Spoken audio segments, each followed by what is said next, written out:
Hello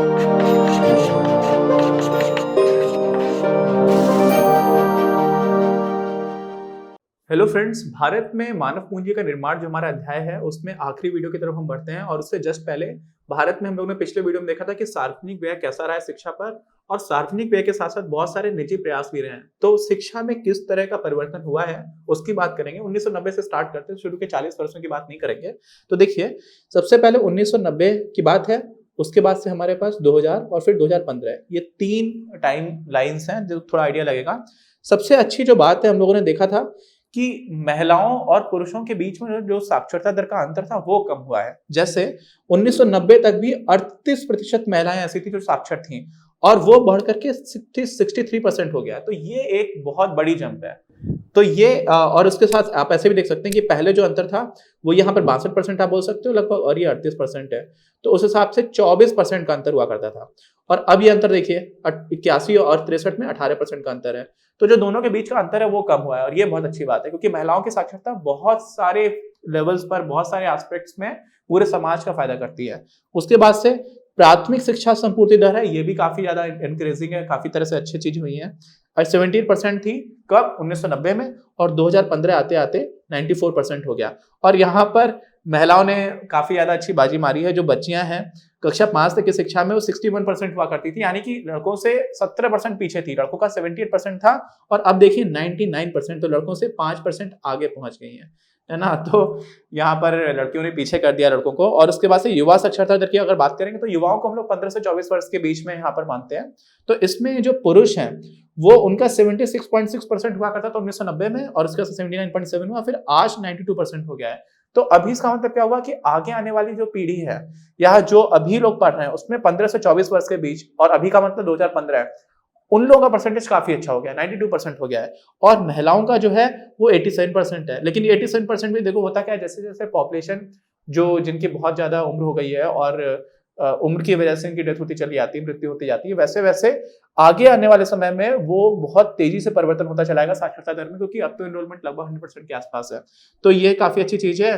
क्या एक तरह से उपलब्धियां थी उसको संक्षेप में बताया गया है, क्योंकि हम लोगों ने आजादी के बाद 40 वर्ष को छोड़ दिया है। तो चलिए स्टार्ट करते हैं अपना जो बाकी का वीडियो है उसको। हम लोग बात कर रहे थे मानव संसाधन की, और मानव संसाधन में भविष्य में क्या संभावनाएं है भारत में, उसकी बात करेंगे, जो थोड़ा सा पहले भी कर चुके हैं। हम लोगों ने ड्यूश बैंक की रिपोर्ट की बात की थी, जिसमें कहा जा रहा था कि 2020 तक भारत विश्व के 4 प्रमुख विकास केंद्रों में से एक हो जाएगा। फिर आप याद करिए, हम लोगों ने वर्ल्ड बैंक की रिपोर्ट की भी बात की थी, जिसमें कहा गया था कि भारत ज्ञान आधारित एक अर्थव्यवस्था बन जाएगा।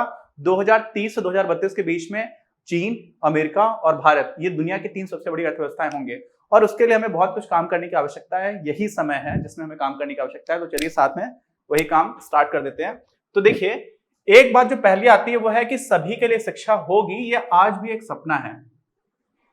दुख की बात है, जब 1949 में 26 नवंबर के दिन हमारा संविधान को पारित किया जा रहा था, लोग हस्ताक्षर कर रहे थे, उस दिन ये डिसाइड किया गया था कि आगे आने वाले 10 साल के अंदर ही हम लोग 14 वर्ष तक के बच्चों के लिए, सारे लोगों के लिए शिक्षा को निःशुल्क और अनिवार्य बना देंगे 10 साल के अंदर, यानी कि 1960 तक हो पाएगा।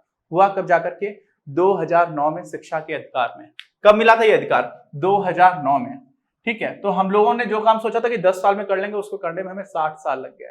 और उसके बाद अभी कुछ दिन पहले ही NEP, न्यू एजुकेशन पॉलिसी में, उसी को 3 वर्ष से 18 वर्ष तक के बच्चों के लिए कंपलसरी और फ्री करने की बात कही गई है। हालांकि अभी कानून में चेंज नहीं हुआ है, लेकिन आगे हम ऐसा करेंगे, इसकी बात की गई, जो काफी अच्छा एक वेलकम मूव है। अच्छा, एक और हमें फीचर दिखाई पड़ता है कि शिक्षा में जो लैंगिक समानता है उस ओर हम बढ़े हैं। देश की आजादी के समय पर पूरे देश की जो औसत साक्षरता दर थी वो 16% के आसपास थी, और सिर्फ महिलाओं की अगर बात करेंगे तो 7% थी, 7%। समझ रहे हैं? तो इतनी ज्यादा जो पुरुषों और महिलाओं के बीच में शिक्षा को लेकर के बहुत ही बड़ा गैप हुआ करता था, वो गैप काफी तेजी से कम हुआ है। और यहां पर एक बात और बहुत ज्यादा महत्वपूर्ण समझने की, कि जो गैप है, महिलाओं की शिक्षा कितनी ज्यादा इंपॉर्टेंट होती है उसको आपको समझना चाहिए। बहुत सारे फायदे होते हैं सामाजिक स्तर पर भी।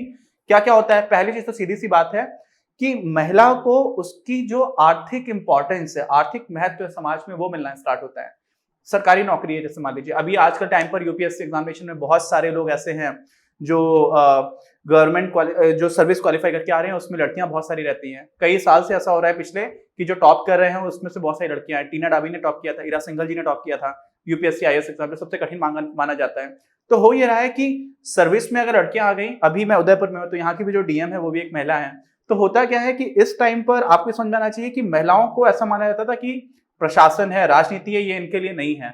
एक 1750 के आसपास एक बहुत फेमस डिबेट है ब्रिटिश पार्लियामेंट में, जिसमें महिलाओं को क्यों नहीं राजनीति में आना चाहिए, उसमें एक बहुत ही एलोक्वेंट स्पीकर होते हैं, वो इस तरह की बात रखते हैं। लेकिन होता क्या है, उस वजह से महिलाओं का समाज में स्थान दब जाता था। लेकिन जो आज की ये महिलाएं जिनका मैंने उदाहरण दिया, ये लोग क्या कर रहे हैं? निर्मला सीतारमण जी, हम लोग जो विषय पढ़ रहे हैं इकोनॉमिक्स, उस पॉइंट ऑफ व्यू से सबसे इंपॉर्टेंट मिनिस्ट्री फाइनेंस मिनिस्ट्री है, वो भी जो मंत्री हैं वो भी एक महिला है। तो इस तरह की जो महिलाएं हैं वो क्या करती है, समाज में पूरी सारी जो महिलाएं उनके लिए भी प्रेरणा का स्रोत बनती हैं और साथ साथ में महिलाओं की स्थिति को मजबूत बना रही होती हैं। तो वो बहुत ही अच्छा एक दिशा में हम लोगों का जाना हो पाता है तब जो हम लोग महिलाओं को शिक्षित कर दें। ठीक है, आर्थिक स्वतंत्रता की बात आ जाती है। आप इंडिपेंडेंट रहते हो, ऐसे क्या होता है, माना जाता था तो जो ट्रेडिशनल फैमिली हुआ करती थी उसमें पति पैसे कमा करके लेकर के आएगा और जो उसकी पत्नी है वो उसी के पैसों पर डिपेंड करेगी, बच्चे भी पैसों पर डिपेंड करेंगे। तो एक ही कमाने वाला हो जाता था और हर बात के लिए बहुत सारे ऐसे परिवारों में थोड़े थोड़े पैसे की वजह से कलह हुआ करती थी। तो वो सारी चीजें भी जैसे ही आपको आर्थिक स्वतंत्रता मिल जाती है, आप किसी के ऊपर डिपेंडेंट नहीं हो, तो वो आत्मविश्वास भी देता है, कलह भी कम होती है, बच्चों की परवरिश अच्छी हो पाती है, बच्चों को अच्छी शिक्षा मिल पाती है। और अगर माँ उसमें पढ़ी लिखी होती है तो उससे दो तीन चीजें और देखी गई हैं। दुनिया में जो बर्थ रेट है, जिसको हम लोग बोलते हैं फर्टिलिटी रेट, प्रजनन दर की औसतन एक महिला कितने बच्चों को जन्म देती है, वो बहुत तेजी से कम होता है जैसे जैसे आप महिलाओं की शिक्षा अच्छी करते चले जाते हो। तो जनसंख्या को नियंत्रित करने का बहुत अच्छा तरीका है कि आप लड़कियों को पढ़ा लिखा दो। ठीक है, तो वो भी बहुत अच्छे से नीचे जाती है। सामाजिक स्तर की मैंने बात की कि जैसे जैसे महिलाएं अच्छे पोजीशंस पर चली जाती हैं तो वैसे वैसे उनका समाज में स्तर बढ़ता चला जाता है। नहीं तो बहुत सारे जो ग्रामीण परिवेश है या हरियाणा की खाप पंचायत है, बहुत सारे लोग ऐसे हैं जो महिलाओं को निकृष्ट दृष्टि से देखते हैं कि ये लिंग कमजोर लिंग माना जाता है, वीक जेंडर बोला जाता है। तो इस तरह की चीजें दूर होना स्टार्ट हो जाती हैं। और एक और बात है कि जन्म के बाद बहुत ज्यादा इंपॉर्टेंट पॉइंट टाइम होता है बच्चों के मानसिक और शारीरिक विकास के लिए, और वो महत्व तो बहुत सारी ऐसी महिलाएं नहीं समझ पाती हैं जो अशिक्षित होती हैं। तो बच्चों का स्वास्थ्य भी बहुत अच्छे से प्रभावित होता है अगर महिलाएं पढ़ी लिखी हैं। तो ये बहुत सारे अच्छे पॉइंट्स हैं और थैंकफुली अच्छी बात है कि ये चीज हुआ। क्या हुआ कि जो लैंगिक असमानता थी हमारे शैक्षिक दृष्टिकोण से, वो काफी धीरे धीरे कम होती चली आ रही है। अभी भी जो साक्षरता दर है वो महिलाओं की कम है, पुरुषों की ज्यादा है, लेकिन वो गैप बहुत ज्यादा कम हो गया। तो ये काफी अच्छी बात रही। अब जो खराब बात है वो ये है कि भारत में जो शिक्षा का पिरामिड है ना, वो बहुत ही तेजी से पतला होता चला जाता है। इसका क्या मतलब हुआ? इसका मतलब ये हुआ कि प्राथमिक शिक्षा में तो बहुत लोग ले रहे हैं, खासतौर से जब से शिक्षा का अधिकार आया, मिड डे मील जैसी योजनाएं आई, तो सारे लोग गवर्नमेंट स्कूल्स में जाना स्टार्ट कर चुके थे। अब प्राथमिक शिक्षा सबको मिल जा रही है, लेकिन उसके बाद से उच्च शिक्षा पर जाने के टाइम पर बहुत तेजी से पतला होता चला जाता है। मतलब बहुत ही कम लोग हैं जो उच्च शिक्षा ले रहे हैं। और उसमें बुरी बात भी निकल के आती है। बुरी बात ये निकल करके आती है कि शहरों में लगभग 19% लोग ऐसे, सॉरी गाँव में 19% ऐसे लोग हैं जिन्होंने स्नातक यानी कि ग्रेजुएशन किया हुआ है या उससे ज्यादा की शिक्षा ले रखी है, लेकिन वो बेरोजगार हैं। कितने? 19%। और शहरों में वो स्थिति 16% की है। तो बहुत ही ज्यादा पढ़े लिखे बेरोजगार हैं। यही चीज अगर आप सिर्फ प्राथमिक स्तर के लोगों के बीच में देखोगे तो उनकी बेरोजगारी सिर्फ 3% से 6% के बीच में है। यानी कि ऐसा लग रहा है कि यार कम पढ़ाई लिखाई की तो आप बेरोजगार नहीं हो, ज्यादा पढ़ाई लिखाई की तो बेरोजगार हो गए। होता क्या है वास्तव में कि जो लोग ज्यादा पढ़ाई लिखाई करते हैं ना, वो उस तरह का काम करने के लिए तैयार नहीं होते हैं जो कक्षा 3 या कम पढ़ाई लिखाई करने वाले लोग हैं वो कर सकते हैं। तो जिस तरह के काम के लिए आपने पढ़ाई की, अगर आपको उस तरह का काम नहीं मिल रहा है तो आप बेरोजगार कहे जाते हो। बेरोजगारी की डेफिनेशन होती है अर्थशास्त्र में, वही होती है कि आप एक्टिवली काम ढूंढ रहे हो। अगर आप काम ढूंढ ही नहीं रहे हो तो आप बेरोजगार नहीं हो। आप काम ढूंढ रहे हो, आपको आपकी काबिलियत के हिसाब से जो काम मिलना चाहिए वो नहीं मिल रहा है, और आप काम नहीं कर रहे हो तो आप बेरोजगार हो गए।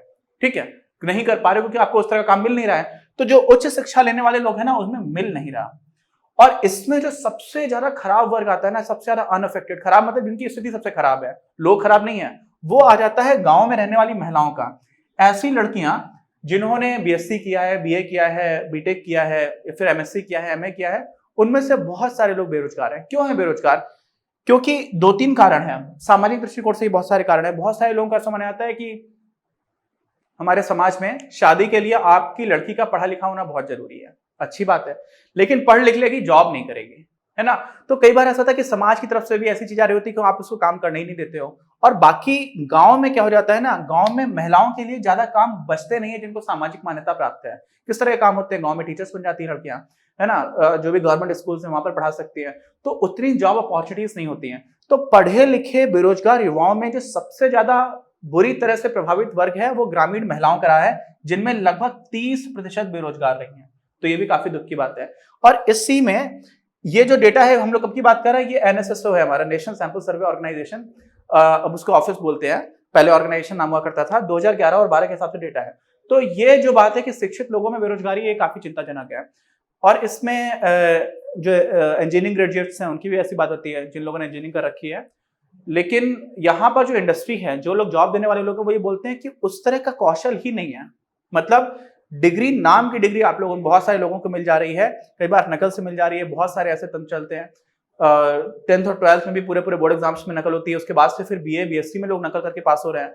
तो आपने डिग्री नाम के लिए ले ली, बहुत सारे लोग ऐसे हैं, वो पूरा सिस्टम है। सीधे सीधे मैं स्टूडेंट्स को दोष नहीं देना चाहता, लेकिन बहुत सारी जगह पर ऐसा हो रहा है कि आपको जो सीखना चाहिए आपके सिलेबस में जो है वो आपने पढ़ा ही नहीं, कई कारणों से नहीं पढ़ा, सिर्फ आप में उसकी आपकी गलती नहीं, बहुत सी जगह पर टीचर्स ही नहीं है, पूरा सिस्टम ही ऐसा बना हुआ है। लेकिन अल्टीमेटली हुआ क्या कि आप नहीं पढ़ पाए, तो ऐसा लगता है कि डिग्री मिल गई है लेकिन उसके बाद से आपको रोजगार नहीं मिल रहा। तो वो वहां पर गुणवत्तापूर्ण शिक्षा का बहुत बड़ा स्कोप है। तो वहां पर बहुत सारे लोगों को, मुझे, आपको, आपके साथ बाकी सारे लोगों को मिलकर के काम करने की जरूरत है। तो हम लोगों ने ये चैप्टर कंप्लीट कर लिया। बहुत ब्रीफ में समझ लीजिए बात क्या की है कि भाई मानव संसाधन हमारे यहाँ बहुत ज्यादा है, बहुत ज्यादा जनसंख्या है। जो स्किल्ड ह्यूमन रिसोर्स है वो सबसे अच्छा रिसोर्स होता है, इसलिए हमें उसको स्किल बनाना है। स्किल्ड रिसोर्स से ही क्या बन जाता है, उसी को हम लोग बोल देते हैं ह्यूमन कैपिटल। ह्यूमन कैपिटल पूरे समाज को बेनिफिट देता है। फिजिकल कैपिटल का मूवमेंट बाहर से भी आ सकती है, जो भौतिक पूंजी है वो बाहर से देश में आ सकती है, लेकिन मानव पूंजी को बाहर से लाना बहुत मुश्किल होता है। तो देश की आर्थिक प्रगति के लिए बहुत ज्यादा महत्वपूर्ण है। और मानव पूंजी बनती कैसे है, शिक्षा में निवेश से, स्वास्थ्य में आप ट्रेनिंग कराते हैं, उसके बाद से माइग्रेशन भी होता है अच्छी सैलरी के लिए, पलायन जिसको हम लोग बोलते हैं, और साथ में बहुत तरह की सूचना होती है जिससे आपको, ये सारा काम करेंगे तो मानव पूंजी बन जाएगी। और मानव पूंजी से क्या होगा, अर्थव्यवस्था चमकेगी। और उसके बाद एक और कॉन्सेप्ट आया था, वो था मानव विकास का। क्या कॉन्सेप्ट था, ह्यूमन डेवलपमेंट का। ह्यूमन डेवलपमेंट बोलता है कि भाई आपका अर्थव्यवस्था को चमकाना जो है वो काम नहीं है शिक्षा और स्वास्थ्य का। शिक्षा और स्वास्थ्य किसी भी व्यक्ति विशेष के जीवन को ज्यादा अर्थपूर्ण बनाते हैं। इसलिए मानव विकास के दृष्टिकोण से शिक्षा और स्वास्थ्य कोई इन्वेस्टमेंट ऐसा नहीं है कि आप पैसे रिटर्न आपको मिलेंगे, मतलब आपने पढ़ाई कर ली तो आप ज्यादा पैसे कमा करके लेकर के, ये बात नहीं है। आपका खुद का विकास होगा, आप बहुत सारे ऐसे विकल्प सोच पाओगे जो आप सोच नहीं पा रहे थे, तो वो ह्यूमन डेवलपमेंट का कॉन्सेप्ट आ जाता है। तो ये सारी बात हमने की थी, इसको थोड़ा सा बहुत जल्दी से मैंने ब्रीफ में बता दिया। भारत में काफी अच्छी प्रगति हुई है, लेकिन हम लोगों ने बहुत सारे टारगेट्स ऐसे सेट किए हुए थे जिनको हम अभी तक अचीव नहीं कर पाए हैं। अच्छी बात ये रही है कि हम लोगों ने जैसे अभी भी बात की थी कि लैंगिक समानता की तरफ बढ़े हैं शैक्षिक दृष्टिकोण से, लेकिन पढ़े लिखे बेरोजगार हैं, तो कुछ समस्याएं भी हैं। और कुल मिलाकर के आपको समझना होगा कि भारत जैसे देश में जहां इतनी बड़ी विशाल जनसंख्या है, जो हम लोगों ने 7th प्लानिंग में बात की थी कि अगर हम अपनी जनसंख्या को शिक्षित बना दें तो हमारे लिए बहुत बड़ी पूंजी बनकर के तैयार हो जाएगी। तो कैसा लगा ये चैप्टर और ये वीडियो, खासतौर से कमेंट बॉक्स में लेकर के बताइए। कोई डाउट हो, कोई कंफ्यूजन हो तो इसको भी बताइएगा। नोट्स आपको मिल जाएंगे, कुछ टाइम लगेगा नोट्स में, लेकिन चिंता मत करिए, काफी जल्दी हम लोग उसको अपलोड कर रहे हैं। और बाकी चैनल सब्सक्राइब नहीं किया तो प्लीज सब्सक्राइब द चैनल, बाकी लोगों के साथ शेयर करिए। मिलते हैं अगले वीडियो में। इस वीडियो के प्रायोजक हैं आप, और अगर आप ऐसे ही और वीडियोस बनाने में हमारी मदद करना चाहते हैं तो पैट्रियन पर जाकर या फिर स्क्रीन पर दिए गए QR कोड को स्कैन कर अपना योगदान जरूर दें। अपनी क्लास का उद्देश्य आप सभी के लिए आप ही की भाषा में गुणवत्तापूर्ण शिक्षा उपलब्ध कराना है। कक्षा 12 तक के सभी प्रमुख विषयों पर हम वीडियोस बना रहे हैं और कुछ विषयों पर वीडियोस आपके अपने चैनल अपनी क्लास की ही अन्य प्लेलिस्ट पर अपलोड भी हो चुके हैं।